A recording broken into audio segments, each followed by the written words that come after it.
तो आखिर मुंबई इंडियंस के फैन अपने ही कैप्टन हार्दिक पांड्या को इतना ज़्यादा हेट करते क्यों हैं? मुंबई इंडियंस के फैंस का एक बहुत बड़ा ग्रुप है जो कि हार्दिक पांड्या को एज अ प्लेयर और एज अ कैप्टन बिल्कुल भी एक्सेप्ट नहीं करता है। खुद की ही फ्रेंचाइजी के फैंस से इतना ज़्यादा हेट मिलता है एक प्लेयर को। तो इस वीडियो के अंदर हम भाई डिस्कस करेंगे कि आखिर हार्दिक पांड्या को इतना ज़्यादा हेट खुद के ही फ्रेंचाइजी के फैंस से क्यों मिलता है, साथ ही साथ क्या उनका गुजरात टाइटंस से मुंबई इंडियंस में आने का डिसीजन सही था या नहीं था। और भाइयों यहाँ पे प्लेयर्स टीम काफी बार चेंज करते हैं, बट हार्दिक पांड्या के केस में ऐसा क्यों हुआ कि इनको इतनी ज्यादा ट्रिमेंडस हेट मिली अपने ही फैंस की तरफ से। तो सारी चीजों के बारे में इस वीडियो के अंदर डिस्कस करेंगे, लेकिन उससे पहले आप सब वीडियो को लाइक कर देना, चैनल को सब्सक्राइब कर देना आईपीएल का ऐसा ही कंटेंट हिंदी में एंजॉय करने के लिए। तो भाइयों सबसे पहले डिस्कस करते हैं कि आखिर यहाँ पर आईपीएल के अंदर हार्दिक पांड्या को इतना ज़्यादा हेट क्यों मिलता है, क्योंकि उन्होंने एक फ्रेंचाइजी से दूसरी फ्रेंचाइजी में शिफ्ट करा। बहुत सारे प्लेयर्स टीम्स चेंज करते हैं ओवर द ईयर, हमने देखा है बहुत बड़े बड़े प्लेयर्स ने अपनी कोर फ्रेंचाइजी छोड़ के दूसरी फ्रेंचाइजी में गए, और हार्दिक पांड्या तो अपनी फर्स्ट फ्रेंचाइजी में वापस लौटे। फिर उनको इतना ज़्यादा हेट क्यों मिला? तो भाई 2024 के सीजन से पहले ये अपडेट निकल के आती है कि हार्दिक पांड्या गुजरात टाइटंस की कैप्टनसी को छोड़ रहे हैं, एक सक्सेसफुल फ्रेंचाइजी जिसको उन्होंने डेब्यू फर्स्ट ईयर में ही अपना टाइटल जितवा दिया आईपीएल का, सेकंड ईयर में भी उनको फाइनल्स तक लेके चले गए, उसकी कैप्टनसी छोड़ के वो मुंबई इंडियंस में आ रहे हैं। अब ऐसे तो बहुत बार शिफ्ट होता है, प्लेयर्स टीम्स चेंज करते हैं, बट इस टीम चेंज को फैंस ने बहुत बुरी तरीके से लिया। तो भाई पहला रीजन जो मुझे यहाँ पर लगता है हार्दिक पांड्या को इतना हेट और ट्रोलिंग मिलती है क्योंकि उन्होंने टीम शिफ्ट करी, वो ये है कि मुंबई इंडियंस के फैंस तो उनसे नाराज हुए ही हुए, लेकिन भाई साथ साथ यहाँ पे गुजरात टाइटंस के जो फैंस थे, जो फर्स्ट सीजन में विक्ट्री के बाद आए, सेकंड सीजन में भी अच्छा परफॉर्म करा, तो गुजरात टाइटंस के फैंस को भी काफी अबैंडन्ड फील हुआ और टू वे हेट मिला यहाँ पर हार्दिक पांड्या को। फिर भाइयों जो दूसरा सबसे बड़ा रीजन है कि हार्दिक पांड्या के इस शिफ्ट को, ये जो ट्रांजिशन करा उन्होंने फ्रेंचाइजी टू फ्रेंचाइजी, ये अच्छी तरीके से रिसीव नहीं हुआ फैंस के लिए, और वो सबको पता है। यहाँ पर मुंबई इंडियंस ने जिस तरीके से इस ट्रांजिशन को करा है, मुंबई इंडियंस की मैनेजमेंट की सबसे बड़ी गलती है। अचानक से ही एक शिफ्ट लेके आ गए, वो रोहित शर्मा को उन्होंने कैप्टनसी से हटा दिया और सीधा हार्दिक पांड्या को कैप्टनसी दे दी। अब आप सबको भी पता है भाइयों कि क्रिकेट इंडिया के अंदर एक नॉर्मल स्पोर्ट नहीं है, कि क्रिकेट एक इमोशनल स्पोर्ट है, लोग इसको अपने इमोशंस से जोड़ते हैं, प्लेयर्स के साथ इमोशनली अटैच्ड होते हैं। और रोहित शर्मा आप सबको पता है, विराट कोहली एमएस धोनी के बाद सबसे ज़्यादा पॉपुलैरिटी और हार्ड कोर कल्ट फॉलोइंग किसी की है तो वो रोहित शर्मा की, और स्पेशली मुंबई इंडियंस वाले रोहित शर्मा के लिए तो बहुत ज़्यादा है। उस कैप्टन ने इस टीम को 5 टाइटल्स दिलवाए थे, 5 आईपीएल टाइटल्स जितवाए।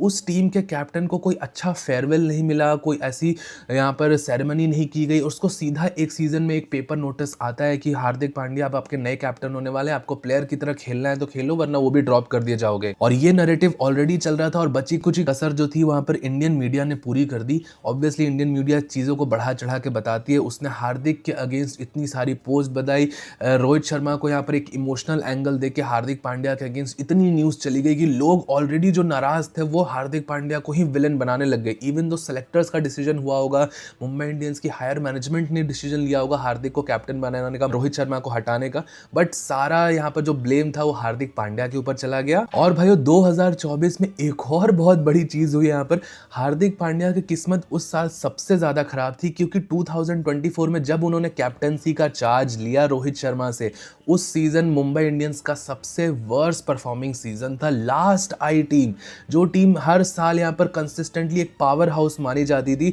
और रोहित शर्मा की कैप्टनसी के अंदर एक बढ़िया स्ट्रक्चर चल रहा था, उनका 5 टाइटल जीत रखे थे। फिर अचानक से एक ऐसा कैप्टन आता है जो कि बाहरी है, जो कि पुराने कैप्टन को डिसरिस्पेक्ट करके आ गया, उसको उससे कैप्टनसी छीन ली, उसके कैप्टनसी में टीम लास्ट आ गई। तब तो आप समझ लो कि किस तरीके की स्लैंडरिंग हुई होगी हार्दिक पांड्या की, बहुत ज़्यादा ब्रूटल ट्रोलिंग हुई बेचारी की, जितनी वो डिजर्व भी नहीं करता था उतनी ज़्यादा हुई, टीम लास्ट आ गई, ये चीज़ें और ज़्यादा एम्पलीफाई हो गई उसके लिए। अब भाई अगला रीजन डिस्कस करने से पहले आप सबको बताना है कि अगर आप सबको क्रिकेट की प्रेडिक्शंस चाहिए, क्रिकेट आईपीएल मैचेस के बारे में अपडेट्स चाहिए, तो आप सब मेरे टेलीग्राम चैनल को जरूर से ज्वाइन करना। उसका लिंक आप सबको मैं नीचे पिन कमेंट्स में दे दूंगा, वहां पर आपको सारी इन्फॉर्मेशन दे दी जाएगी, तो जरूर से मेरे टेलीग्राम चैनल को चेकआउट कर लेना। और भाइयों हार्दिक पांड्या का जो खुद का एटीट्यूड था, उसने भी इस पूरे डिबैकल के अंदर उसको बिल्कुल भी हेल्प नहीं करा। ऑब्वियसली हम सबको पता है हार्दिक पांड्या थोड़ा फ्लैशी, फ्लैम्बॉयंट, लाउड पर्सनैलिटी वाला है, वो अपने डिसीजंस खुद से लेता है, उसको बैक करता है, ट्रैश टॉकिंग करने में भी बिलीव रखता है और उस तरीके की उसकी पर्सनैलिटी थी।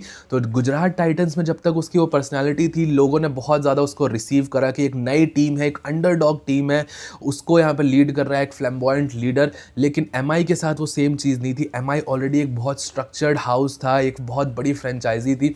उसके अंदर यहाँ पर एक ऐसा लीडर आया जो लाउड है, अपनी तरीके से चीज़ों को कर रहा है, वो फैंस को बिल्कुल भी पसंद नहीं आया। और ऊपर से टीम यहाँ पर लास्ट आई उस सीज़न के अंदर, तो यहाँ पर हार्दिक पांड्या को बहुत ज़्यादा ट्रोलिंग मिला। इन तीनों रीजंस को कंबाइन करके जिस लेवल की ट्रोलिंग हुई है यहाँ पर हार्दिक पांड्या की, मैं अपने ओपिनियन से बताता हूँ भाइयों, मेरे को मुंबई या गुजरात उतनी ज़्यादा कुछ भी ज़्यादा पसंद नहीं है, मैं उनका बहुत बड़ा फैन नहीं हूँ। इवन हार्दिक पांड्या मुझे उतना ज़्यादा पसंद नहीं है, बट हार्दिक पांड्या की जितनी ट्रोलिंग हुई है भाइयों, बहुत कम ही ऐसे एथलीट्स हैं और बहुत ऐसी कम ही ऐसे प्लेयर्स हैं जो इसको एंड्योर कर पाते। इतनी मेंटल टफनेस चाहिए होती है उस चीज़ के लिए। जितनी हार्दिक की ट्रोलिंग हुई है, किसी और प्लेयर की होती, किसी और बड़े स्टार की होती, वो वहाँ पे क्रम्बल कर जाता, वो क्रिकेट ही छोड़ देता। लेकिन हार्दिक पांड्या ने यहाँ पर ऐसा नहीं किया। उसने उस सीज़न को एंड्योर करा, 2024 का सीज़न पास आउट हुआ, फिर उसने वर्ल्ड कप में अच्छा परफॉर्मेंस दिखाया, अपने आप को रिडीम करा।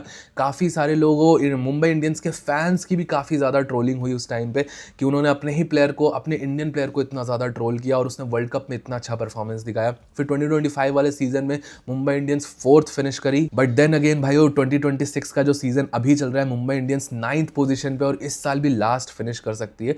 तो प्रॉब्लम भाइयों यही है कि जिस तरीके से यहाँ पर हार्दिक पांड्या को मुंबई इंडियंस की कैप्टनसी दी गई, वो सबसे ज़्यादा गलत चीज़ है। यहाँ पे मैनेजमेंट ने इतनी बड़ी गलती करी। उनको पता था कि रोहित शर्मा के साथ एक इमोशनल कनेक्ट है यहाँ पर हार्दिक पांड्या का, एक्चुअल का इन दोनों के बीच में कोई प्रॉब्लम नहीं है, लेकिन जिस तरीके से ट्रांसफर की गई पावर, लोगों को ऐसा लगा कि हार्दिक पांड्या ने रोहित शर्मा से वो कैप्टनसी छीनी, उसको डिसरिस्पेक्ट करा, ये वो, और उसके कारण ये सारी स्टोरीज बनी और सोशल मीडिया पे ये सारी चीज़ें और ज़्यादा एम्पलीफाई हुई। और भाइयों गलती यहाँ पर फैंस की भी है। मैं इसलिए हमेशा कहता हूँ कि मुझे क्रिकेट फैंस सबसे ज़्यादा ड्युअलिटी वाले नेचर के लगते हैं, क्योंकि क्रिकेट फैंस आपको एक टाइम पे बहुत ज़्यादा सपोर्ट करेंगे, बहुत ज़्यादा आपको लव दिखाएंगे। गुजरात टाइटंस में जब हार्दिक पांड्या था, उसको बहुत ज़्यादा लव एंड सपोर्ट दिखाया गया। बट अगर आप देखो उसके प्लेस पे रहो, तो उसको अगर ऑफर की जा रही है गुजरात टाइटंस की कैप्टनसी और मुंबई इंडियंस की captaincy, literally 9/10 players, 9 out of 10 players यहाँ पर पैसे को चूज करेंगे। मुंबई इंडियंस जैसी टीम की कैप्टनसी कौन नहीं लेना चाहेगा, और हार्दिक पांड्या ने उस चीज को चूज करा। लेकिन लोगों ने इसको क्या तरीके से फ्रेम करा वर्ल्ड के सामने, जो फैंस है, कि इसने धोखा दिया, एक फ्रेंचाइजी को धोखा देके दूसरी में चला गया और यहाँ पर इसने गलती करी, लॉयल्टी नहीं दिखाई। भाइयों जब ऐसी अपॉर्चुनिटीज आती है तो उसको सीज करना पड़ता है। ऐसा हमेशा नहीं है कि आप लॉयल्टी, हाँ गुजरात टाइटंस में भी रहता हार्दिक पांड्या तो शायद एक नेक्स्ट लेवल की बिल्डअप बना सकता था, वो अपनी टीम का कोर बना सकता था। जैसे विराट कोहली ने आरसीबी के साथ हमेशा स्टिक ऑन करा, और आरसीबी और विराट कोहली एक साथ ही एक सेंटेंस में ही हमेशा बोले जाते हैं। तो यहाँ पर ये डेफिनेटली हो सकता था सिमिलर गुजरात टाइटंस और हार्दिक पांड्या। लेकिन भाइयों सब सारे प्लेयर्स विराट कोहली नहीं है, सबका नेचर एक जैसा नहीं होता है, लोगों को अंडरस्टैंड करना पड़ेगा। हार्दिक पांड्या को मुंबई से अटैचमेंट थी और वो अपने आप उसको अपॉर्चुनिटी मिली तो उसने उस चीज को ग्रैब की। इस मामले में भाइयों आरसीबी के फैंस को यहाँ पे प्रेज करना पड़ेगा। इवन दो विराट कोहली ने अपने इनिशियल ईयर्स में अच्छा परफॉर्म नहीं करा, बट हमेशा थिक एंड थिन में हमेशा जुड़ी रहती है उसकी टीम। किसी भी प्लेयर को इस तरीके से टारगेट नहीं किया जाता आरसीबी के अंदर। इवन दो आरसीबी सिर्फ एक टूर्नामेंट जीती है, उससे पहले अभी रिसेंट टाइम्स में अच्छा परफॉर्म कर रही है, बट एक बहुत लंबा पैच आया था आरसीबी के अंदर भी जब उन्होंने बहुत बुरी परफॉर्मेंसेस दिखाई थी, डिस्क्वालिफिकेशंस वगैरह हुए थे उनके, और उस टाइम पे भी आरसीबी के फैंस हमेशा उनके साथ खड़े थे, अपने लीडर के साथ खड़े थे, विराट कोहली के साथ खड़े थे। कभी उनकी ऐसी ब्रूटल ट्रोलिंग नहीं हो रही थी कि वो एरिना के अंदर जा रहे हैं, वो स्टेडियम के अंदर है और सब उनको लगातार बू कर रहे हैं, हमेशा उनके साथ खड़े रहे। और एमआई के फैंस ने अपने ही प्लेयर, इनफैक्ट अपने इंडियन प्लेयर को ही इस तरीके से ब्रूटलाइज करा, जो कि हमेशा याद रखा जाएगा आईपीएल की हिस्ट्री में। बाकी आप सबका क्या सोचना है इस बारे में, आपसे मुझे नीचे कमेंट सेक्शन में जरूर बताइएगा। टिल देन वीडियो पसंद आया हो तो प्लीज वीडियो को लाइक, चैनल को सब्सक्राइब कर दीजिएगा। मिलता हूं आप सबको नेक्स्ट वीडियो में अगले अपडेट के साथ। Bye bye.